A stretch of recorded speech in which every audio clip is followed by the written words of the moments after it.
Hello বন্ধুরা, welcome back to my channel হেসেল ঘর। আজ আবারও একটি নতুন রেসিপি নিয়ে চলে এসেছি তোমাদের সকলের সামনে। আজকে আমি বানাবো শাহী পনির। যদিও বা সেটা তোমরা সবাই খেয়েছো এর আগেও, কিন্তু আজকে আমি আমার মতন করে বানাচ্ছি, তো ভাবলাম তোমাদের সঙ্গে শেয়ার করি। তো চলো শুরু করা যাক। তো প্রথমেই আমি কড়াইতে দিয়ে দিচ্ছি বেশ খানিকটা সাদা তেল, আর দিচ্ছি সামান্য একটু বাটার। তোমরা যদি এখন বাটারটা না দিতে চাও কোনো অসুবিধা নেই। তারপরে দিয়ে দিচ্ছি গোটা জিরে, দুটো এলাচ, দুটো দারচিনি, কয়েকটা লবঙ্গ আর কয়েকটা গোলমরিচ দিয়ে দুটো মিডিয়াম সাইজের কুচনো পেঁয়াজ, সেটাও এর মধ্যে দিয়ে দিলাম।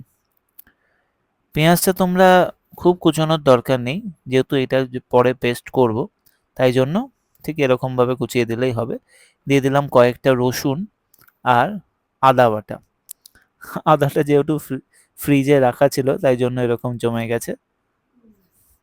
তাই এটা দিয়ে দেওয়ার পরে আমি দিয়ে দিচ্ছি দুটো টমেটো,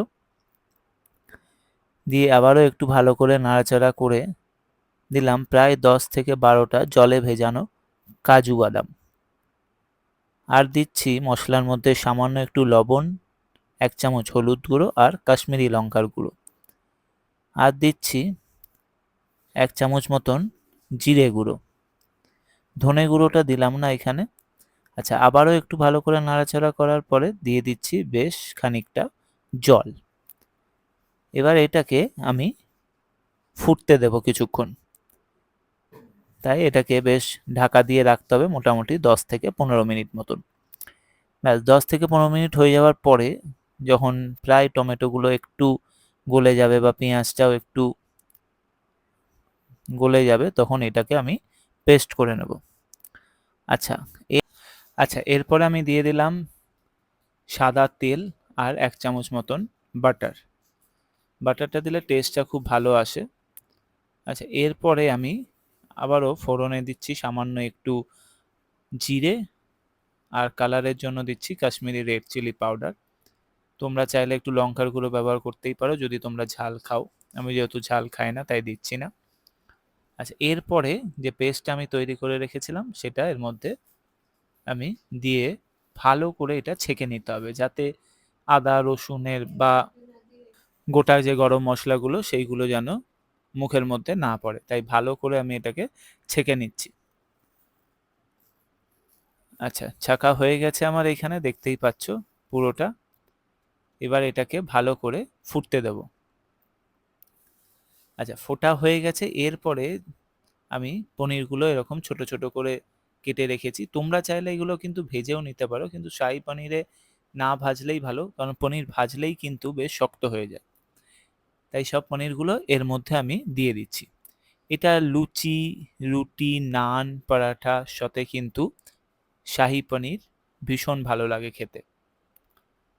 আচ্ছা, এরপরে দিয়ে দিচ্ছি সামান্য একটু চিনি। চিনিটা তোমরা স্বাদ অনুযায়ী দেবে, কিন্তু শাহী পনির একটু মিষ্টি মিষ্টি ভালো লাগে, খুব একটা ঝাল ঝাল ভালো লাগে না। জানি না, এটা আমার ভালো লাগে যেহেতু মিষ্টি মিষ্টি, তোমাদের ঝাল ঝাল লাগতেই পারে বা ঝাল তোমরা পছন্দ করতেই পারো। এরপরে দিয়ে দিলাম বেশ খানিকটা ফ্রেশ ক্রিম, দিয়ে আবারও একটু ভালো করে নাড়িয়ে নিচ্ছি। আচ্ছা, লাস্টে নামানোর আগে দিয়ে দিচ্ছি একটু কসুরি মেথি।